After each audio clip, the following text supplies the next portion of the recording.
Welcome to B2B Marketing Methods. I'm your host, Terri Hoffman, and I'm the CEO of Marketing Refresh. Let's face it, embracing digital marketing is daunting. This podcast was created to make it more approachable. Join me as we talk to CEOs, sales leaders, and revenue growth experts who will share lessons learned and tips from their own journeys.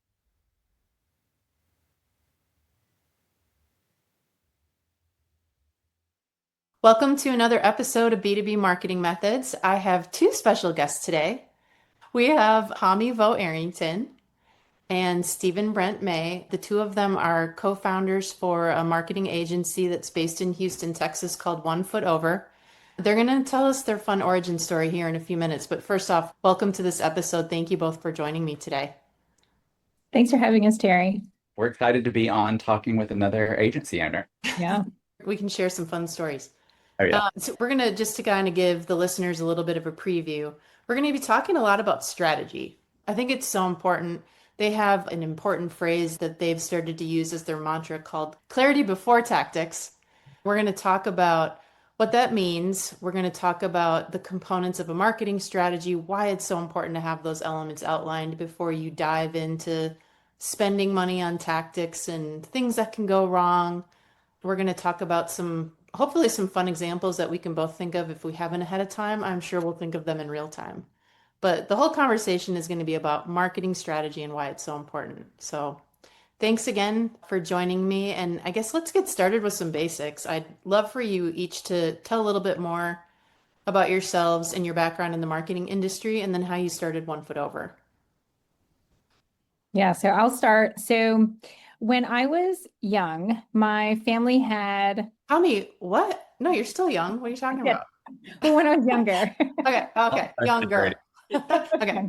My family had a marketing agency, a marketing advertising agency. So I kind of grew up in it. And when we would have dinner together after school, what we would talk about would be marketing problems and client issues, rather than talking about what I learned in school. So it's really something that I grew up, talking about and learning about for a long time. And then I went to school, got my undergraduate degree in PR, worked in the agency for a little while, my family's agency. And I said, I really don't want to do this for the rest of my life, this particular type of marketing. And so I went back and got my MBA and kind of did a realignment and went into B2B marketing.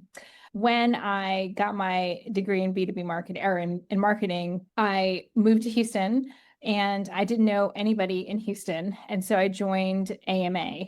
And I think that's probably where Stephen can pick up the story. Yeah. So I did not grow up in a family of marketing agency owners. So my story is a little different. I went to college with full intentions of becoming a lawyer and had probably the worst advisor in college, because my advisor said, you have to major in political science if you want to get into law school. That's the only path, which is 100% not true. But I took my first political science class, loved it. Second semester, took the next political science class, and the professor said, if you took 104 in the first semester, it has nothing to do with the remainder of your political science career. This class is what the rest of your career in political science will be like. And I hated that class. And I was like, I cannot do this for 4 years. And talked to my advisor, and they were like, yeah, unfortunately, you really need to major in political science to go to law school. So the next semester, I decided to try a few different things. So I took economics, I took a journalism class, I took advertising basics, and fell in love with the advertising class. I loved the people, I loved the course. And so the next semester, I was like, well, I'm going to take more classes in this school, and just really fell in love with it. So that's how I ended up in marketing, was just, what I thought was going to be my career path turned out not to be my college career path. So I started out in hospitality marketing in boutique hotels and cut my teeth kind of doing a lot of email marketing. And then when the economy turned in like the late aughts, got moved to a sales position to keep my job, moved to Houston eventually. And I was like, you know what? Maybe now's the time to go to law school. Took the LSAT, and was going to shift my career. But right around that same time, I got another job and was introduced to AMA, became a volunteer. So the American Marketing Association kind of kept me on this marketing path, kept me out of law school. Hami and I met at a conference for AMA board members in Chicago. So here we are, both from Houston, both living in Houston, but end up meeting at a conference in Chicago and decided when we get back to Houston, let's get happy hour together.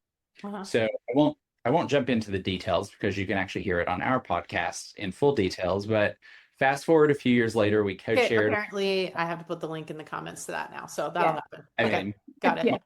hashtag marketing. We volunteered together on an awards gala, worked so well together.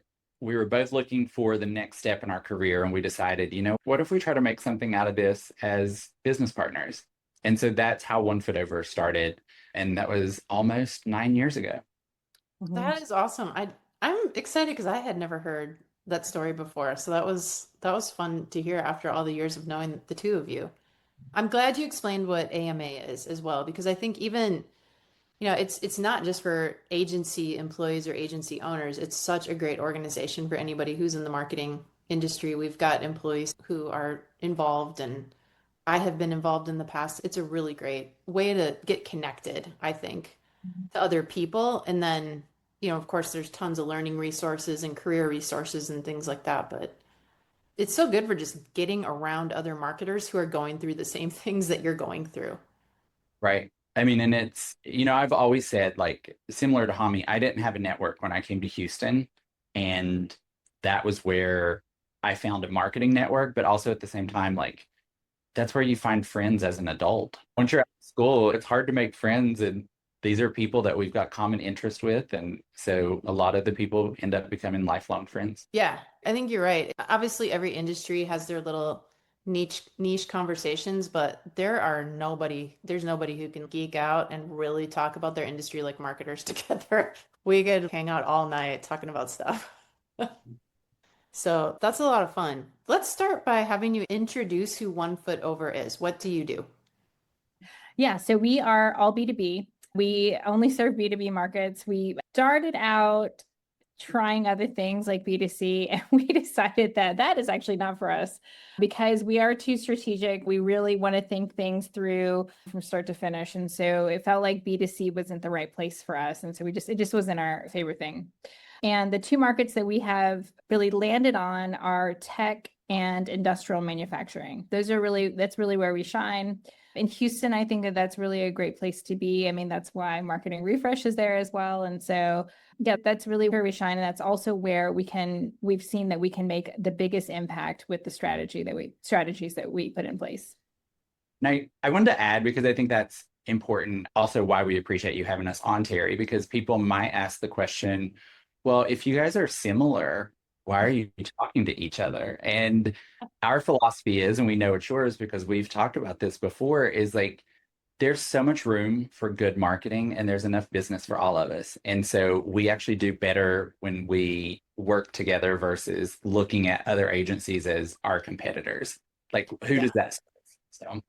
Yeah, I think that sharing information is really how marketing gets better. One of the reasons why Stephen and I got along so well, and the reason we started One Foot Over, was because we saw that the marketing in Houston was a little bit behind the rest of the country at the time. And so we said, you know what, we are of the same mindset. Let's try to make Houston marketing better. And that was really our driving force. And it's still our driving force today of making marketing better. That is really our goal, is to make good marketing. Yeah. So it has carried through. It sounds really simple, but I can appreciate how hard it is to achieve that. And not because we don't know how to market, but there are a lot of noise in our space, and that really makes it hard for the people who are trying to buy our services. There's everything from gimmicks to people who use the exact same language as us that don't actually take the same approach. Mm-hmm. And it makes it very confusing as the buyer of our services to figure out, who to align themselves with. And I can, like, as actual competitors of each other, we have never, that I can recall, gone into a situation where we've been up against each other or pitted up against each other, because Houston is a massive market. Right. Yeah. I can think of situations where we've actually referred business to each other versus. Yes. Exactly. It's really important to each one of our companies to find fit, right? And Mhm. find the appropriate relationship, the appropriate fit, alignment across so many different areas. It's now, I think, the third biggest city in the country. If it's not already, it's like really close to surpassing Chicago. Mhm. And something that I've always found interesting about Houston is that as large as it is, and as much as large of a business community as it has, it's a very sales driven, like B2B economy. And I think that happens in oil and gas pretty naturally. It happens in healthcare. It happens in multiple sectors in the Houston market. And it's so important to me as a mission for our agency to help people understand the importance of marketing and how that supports sales and works together with sales. What do you guys think when you think about that topic?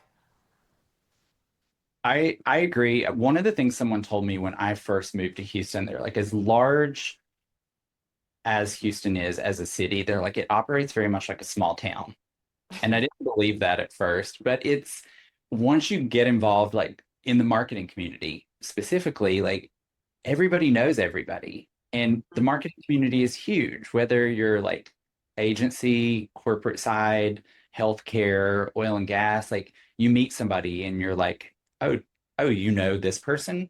Yeah, I worked with them 20 years ago at this company. And it operates like very much like a small town of a group of people. And I imagine that other industries are the same. If you're in oil and gas, like I know a lot of the people, know each other, even though they're huge, enterprise corporations there. So I think that's a really interesting thing about Houston was like being the third or fourth largest city in the country, like how small it can feel. Hmm. Mhm. Yeah. Yeah. Yeah, I agree. We're always bumping into somebody. It's actually odd whenever, somebody comes up and we're like, what agency is that? I've never heard Yeah. of them before. That's really interesting. But to address your question about the sales people, I mean, we work hand in hand with the sales team. We are there to support them. And that's the message that we send because it's absolutely true. That is the reason why we exist so that we can help the salespeople. In B2B marketing, we don't do any sales.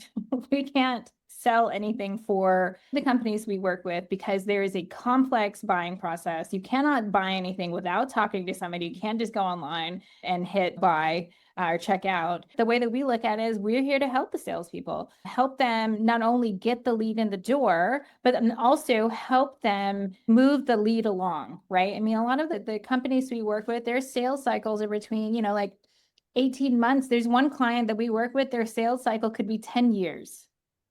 I mean, Wow. that is so long. One salesperson or a sales team just really cannot keep on top of checking in with those leads. And so marketing has to come in and help them move it along, help them keep top of mind. So yeah, if you don't get the buy-in from your sales team, your marketing is just not going to work. And I'm finding more often than not in the last few years, sales is really pushing for there to be more marketing support and really working on getting their leadership teams to buy in. We track data all the time about how marketing can influence sales and impact revenue growth and brand awareness. And so I believe in it. It works, Mhm. right? Yeah. And I think those words, like the words are important that you said, like influence and impact, because I always say, like, revenue is not a marketing metric, Hmm. revenue is a sales metric. But the ability to impact revenue is a marketing metric. The ability to influence pipeline is a marketing metric. But revenue as a number itself is a sales metric, not a marketing metric. Yeah, right. Pretty important distinction. So when we were preparing for this episode, Stephen, you and I were talking about a mantra you've been using lately. So why don't you explain it? Like say what it is and give us some background on it.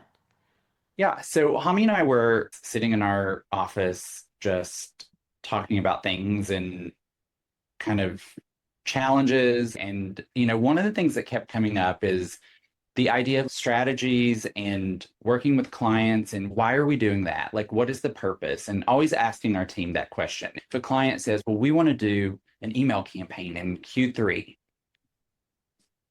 pausing to say, well, what are you actually trying to achieve with the email campaign? Because maybe it's not just an email campaign, or maybe there's something else that we should be looking at instead. And so, we found ourselves asking that question constantly, like, well, what are they trying to achieve? What is the goal here? Like, what is the end result we're trying to get to? And we kind of came to this term, and I forget, it may have been Chat GPT or something where we first saw it. I forget how the words ended up in front of us, but it was this clarity before tactics. And we were like, you know what, that really makes a lot of sense. That's exactly what we're saying. We just didn't have the words around it.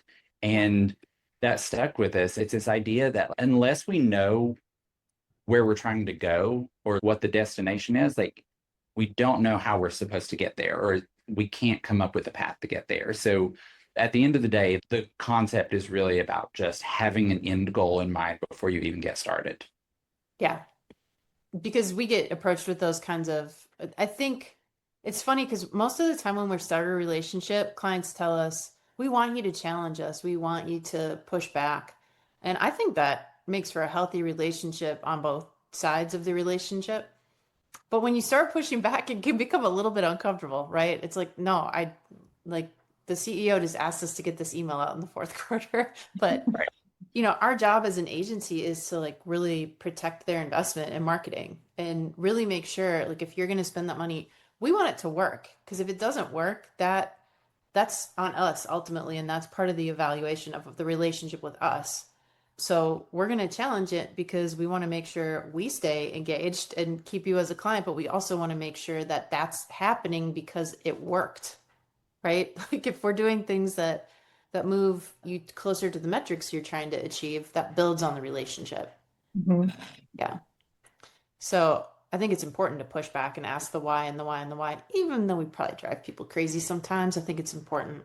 Yeah, Right. I think that so in our experience, or my experience, it's been I think that the clients that we work with, they do appreciate that, Yeah. right? Appreciate of why are we doing this so that we can understand. They want us to have full clarity as well. I know that we talk about this clarity before tactics, but I mean they appreciate this clarity. But at the same time, I'm going to acknowledge, Terri, this C-suite factor, right? So whenever somebody asks for something, then that might just be the reason that, oh, my boss asked for it and it has to get done now because he or she specifically asked me for this thing. Well, and I think that's part of our job too, Yeah. as whether you're on the corporate side or the agency side, to know like, well, what are the non-negotiables? What are the things that sometimes, yes, we just have to say yes to things that maybe we don't agree with, or we don't have like the full picture. Maybe we don't think it's the best approach, but maybe we can balance it by saying yes to this thing and then adding something else to it that we feel like is a better approach. But that's part of our job because, like you said, Terri, at the end of the day, we want to maintain that relationship. We don't want to go do work that we don't believe in just for the money. Yeah. But there's that balance of, yeah, sometimes this is what the client asked for, and it's our job to deliver it in the best way we can. Mm-hmm. Yeah, that's the right balance too, I think. So we're talking about clarity, and I would say, is it safe to assume another word for clarity is strategy? Or is a strategy what provides that clarity? Oh man, So, it's a lot yeah. of marketing questions for a I know Tuesday. that's a tough You can tell. question. So, I well, don't think that they're the same. yeah, I agree. I don't think clarity is something that you get and then it's finished. I think it happens through the process. So I think before you even start with a strategy, you've got to have clarity about what you're even like, why are we putting a strategy together? What is the goal? Like, what are we trying to accomplish with the strategy? So I think there's that piece of it. Like a better word, goals might be a better word for clarity, but I also don't think they're one and the same. What are we trying to accomplish at the end of the day? Like, what is the ultimate Yeah. destination? And then from there, I think we can move into strategy. Yeah, and I don't want to jump ahead too much, but when we talk about clarity, what do we want to do? What is this goal? But then what do we actually do? What do we do? What problems do we solve? Who do we serve? Those are those questions that we need to have before we can even get to a strategy. You need to understand your prospects, your potential clients, who they are, what their problems are, and how do you solve them?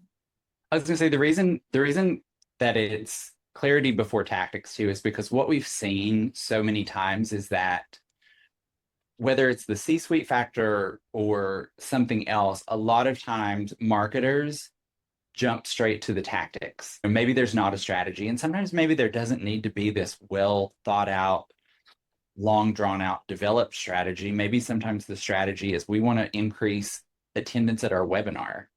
Like we don't need a 30-page document to outline that. But if we know, well, we want 100 people at this webinar, we want this type of people, this is the persona we want at the webinar, this is the problem the webinar is going to solve, that kind of clarity up front helps us have better targeting, segmentation for, emails, things like that. If we just jump straight to the tactics without any understanding of who the audience is, what we're trying to help them get through, then that's where we've seen it go off the rails. And a lot of times it feels easier to just jump straight into the tactics so we can say, look, we're doing something. Marketing is doing versus, necessarily doing the right thing. Right.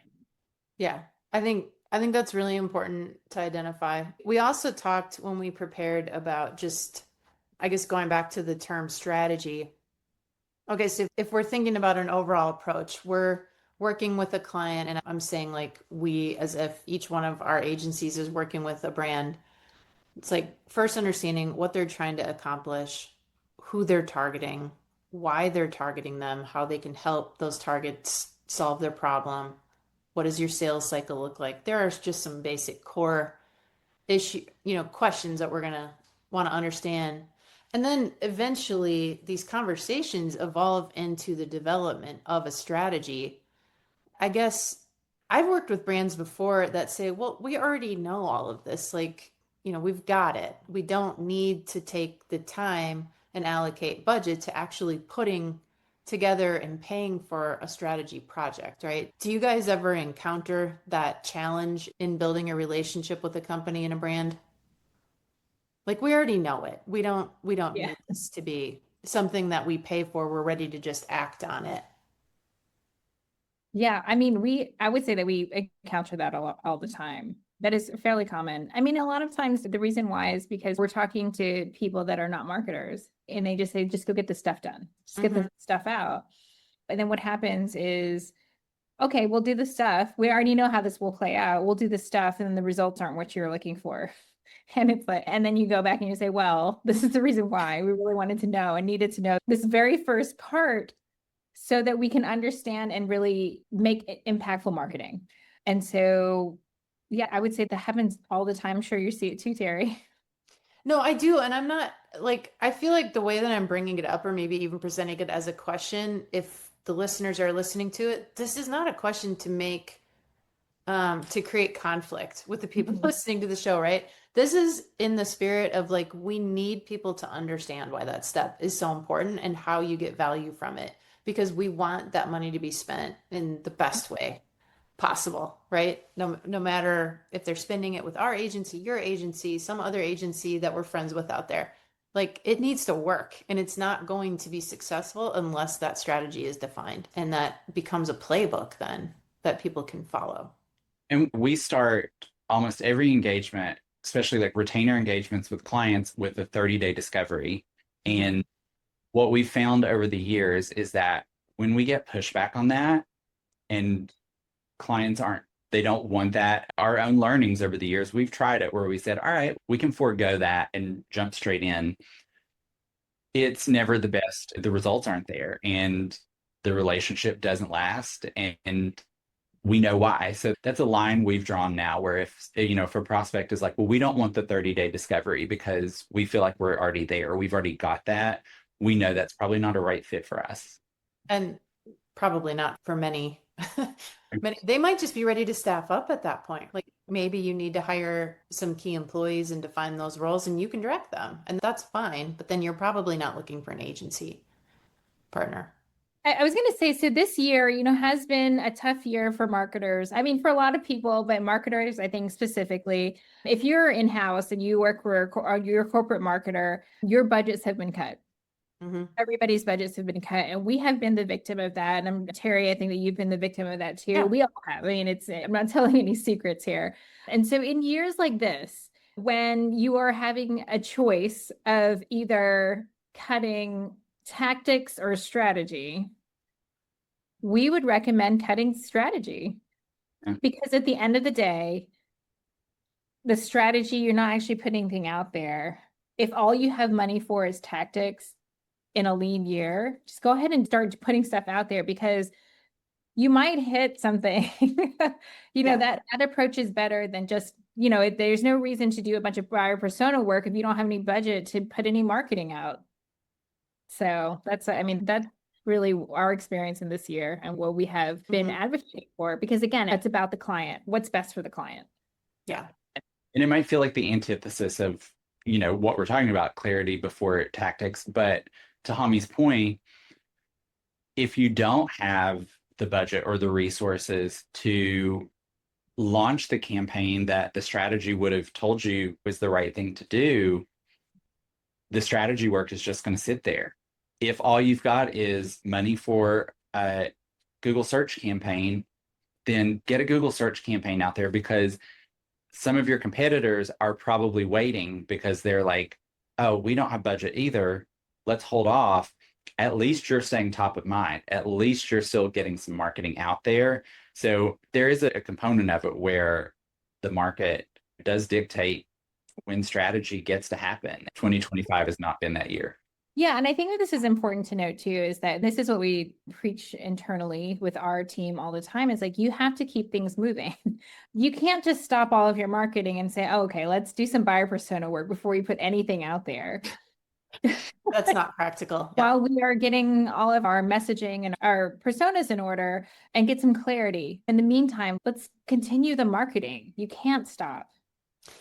So on that note, I'm really going to go into the weeds here for a second, but I don't care, because I think this is important for listeners to understand. Most of our listeners are business people, and I say that as different from a marketer. Marketers are business people too, but I think, these are people who are in sales roles or executive roles, and they're managing the budget. So just because you don't have an overarching strategy, still be strategic with your tactics. And what I mean by that is, okay, Google ads for a big conference you have coming up makes sense. But what kind of ads are we running? What are we running them for? What are we trying to do with them? What are we hoping to accomplish? You still can follow those same steps for that niche campaign, and don't skip them. But that can happen a lot faster than stepping back and saying, like, what is our position in the market, and who is our persona, and should we interview 10 of them? Like, when you've got the time and resources for that, you have to do that so that things are going to be effective over the long term and have consistency. But at least don't skip those steps when you're doing just like a little mini strategy or mini campaign. You can Yeah. still be strategic. I think that's a really good point. And I'll go back to like the webinar example. If every time somebody wanted to do a webinar, either their in-house team or their agency said, all right, perfect, let's put a strategy together. It'll take us 12 weeks to build a strategy. Like, you would never do a webinar. You can still do those steps in the interim. I use that example just because it's really easy to think about the promotion of a webinar, but you can still take those steps to build a strategy. And to the term we use a lot at our agency is to be intentional. Like, there has to be a reason you're doing it. Like, we're not just throwing spaghetti at the wall to see if it sticks. So why are we doing that thing? Like, if you're running a Google search campaign for this trade show you're attending, what is the purpose of that search campaign? How are you targeting it? So those things can still happen in the absence of the big strategy. And I think this is where having a good relationship with your sales team is important, because they are the people that are the boots on the ground. They are the ones that are talking to the prospects day in and day out. And so you can ask them questions. They're going to look at it a little bit differently, of course, but this is when you don't have the resources or time to do a bunch of customer interviews. These are your people that you can ask, hey, what kind of problems are you seeing out there? What are they coming to you for? And I know that that's anecdotal. It's not in any way scientific, but it can give you some that, some of that tactical strategy work that can get you, assets out the door. Yeah, no, I agree. Keeps the momentum going. I know we had a client this year that did that, followed those same steps and said, wow, we realized we actually have a huge pipeline and we have a lot of work stuck there, right? That's what our salespeople are really frustrated because they have so much stuck and they are constantly following up. So it's like, well, okay, here's a great opportunity for a campaign. It's people who are in the pipeline. Why do we think they're stuck? What are they saying? What do you think they're not willing to say? Like, what's happening? And then you can use that as a springboard to just kind of keep some momentum going, like you said. If you didn't talk to the sales team, you would never know that. Right. Oh my gosh, that's a whole other podcast episode that we could do. Is Yeah. That's like a mini series. Because that relationship is so vital. And I think marketers just traditionally haven't really done a great job of managing that relationship the way that is productive to marketing. And it's been way too reactive. And like I feel like marketers own a lot of that problem and need to do a better job of it. So I agree to an extent, but I will say we've been on the other side, and I'm not trying to like make sales teams the villains here, but we've been on the side too where we've asked, we would love to spend time with the sales team to ask questions, and there occasionally you will get the pushback where it's like, well, I don't need my sales team involved in marketing. I need them busy selling. Oh, Which yes. so I think there's fault on both sides. And so let's just end all of that fault and just work together. Yeah. No, I agree. We just need more like crawfish and Right. types of beer and karaoke, I think, and that'll Right. help.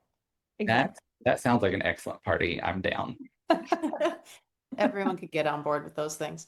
One other thing we talked about when we were prepping for this episode was I'm going to use some terms because I think, first of all, marketers, we just have so much vocabulary and it's insane. And we have like 4 words that all mean the same thing. And then our clients are like, wait, I thought that was called this. I'm lost. So one of those is marketing strategy. Like if we're preaching and advocating for marketing strategy to be developed, what is that? Is that a calendar? Is that a plan? Because I think it's important that we educate our audience that those are different things, right? When we get hired to put a strategy together, sometimes people are like, well, wait, I thought you were going to give us a calendar. Where, where's that list of stuff you're going to do next quarter? Right? And maybe that is part of it, but I think we don't do a good job of defining what those terms mean. So it's clear.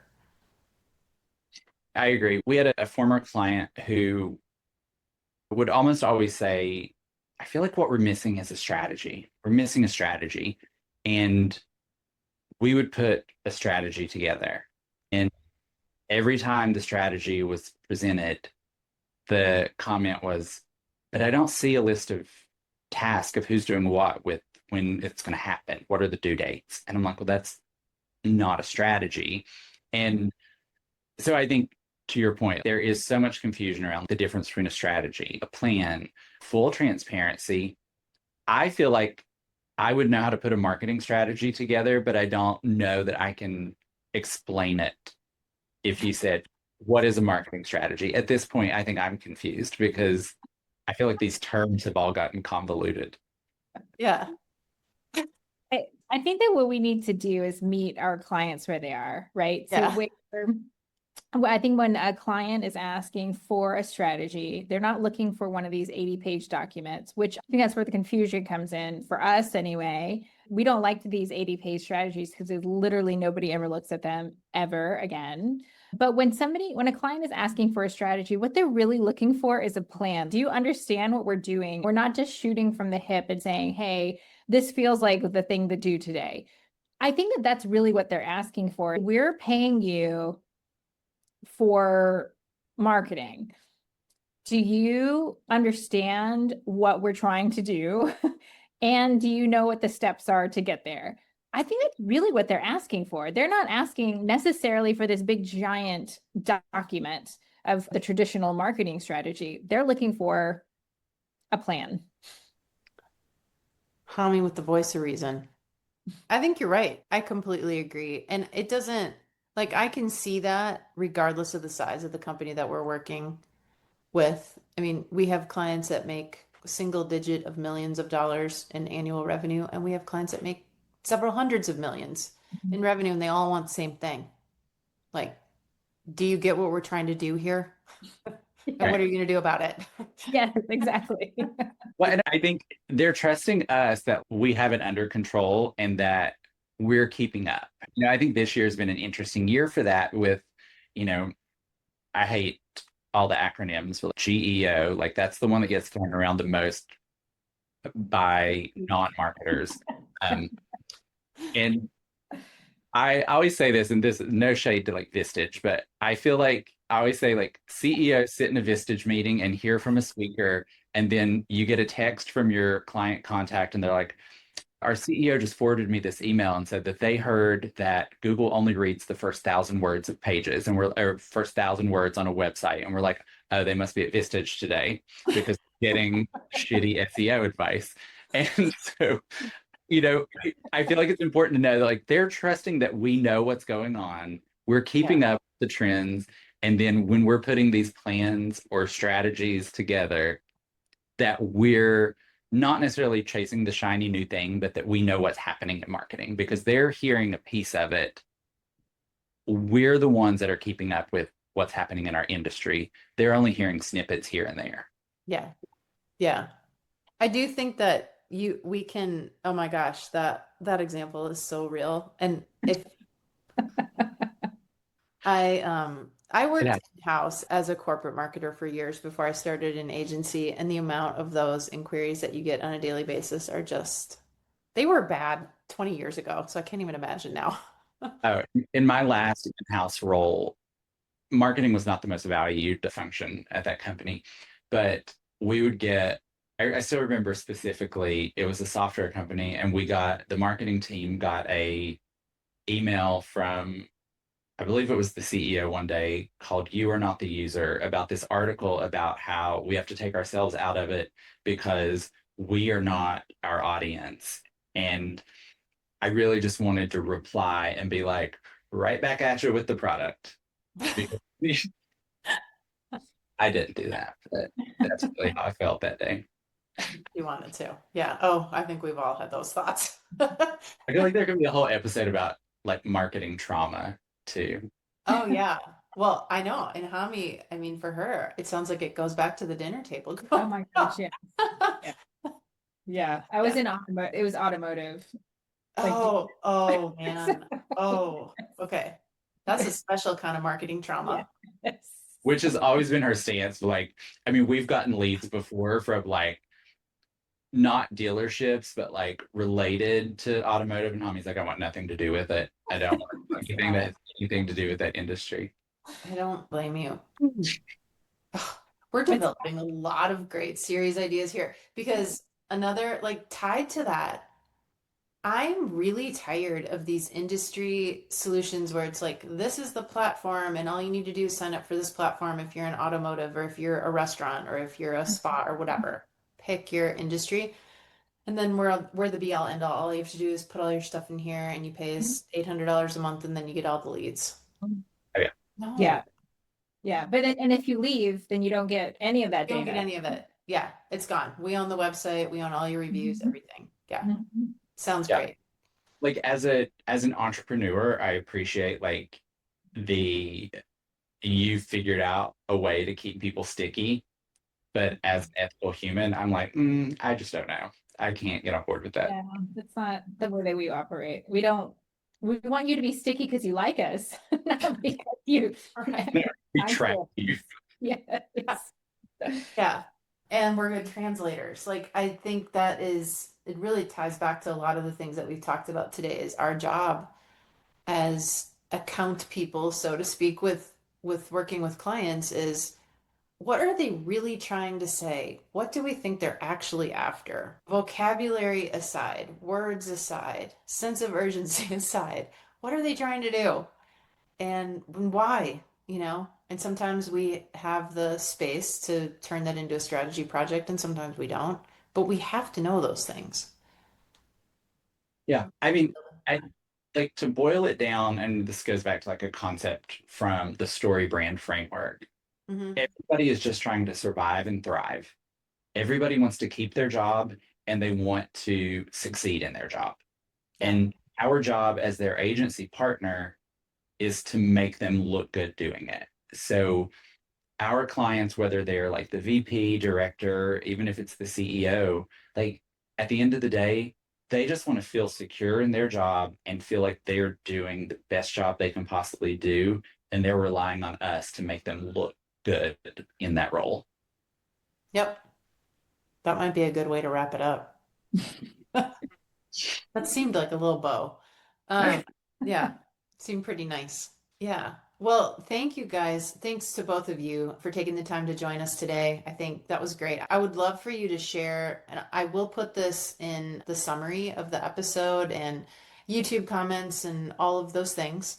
But how should people get in touch with you if they want to talk to you and get a conversation going? So I'm on all of the social media channels under @Hami Arrington. Okay. So reach And out. I'm on LinkedIn, Stephen Brent May. Instagram's a different story because I have a wine account on Instagram. So you can find me on there, Houston Wine Freak, but it has nothing to do with my professional life. And then our website, getonefootover.com. And then our podcast is called B2B Happy Hour, and we're on Apple, Spotify, and YouTube. Yeah. I'll put in a plug for your email newsletter. It's awesome. They send out an email newsletter every Saturday morning. It's really good. I Been reading. go to their website and check it out. I won Reader of the Month one time. That's also one of my little claims to fame. Hope you put that on your LinkedIn profile. That would be so funny. Under your awards and certifications. Reader of the Month or week, whatever it was. But thanks again for being good industry colleagues and friends. And like we all rise together. And I appreciate the support you guys have given me over the years.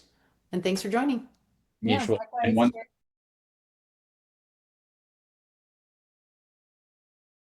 Thank you for listening to B2B Marketing Methods. Please be sure to follow us on your favorite podcast channel and leave us a review. We'd love to hear from you and connect. You can find me on LinkedIn or visit our company website at marketingrefresh.com.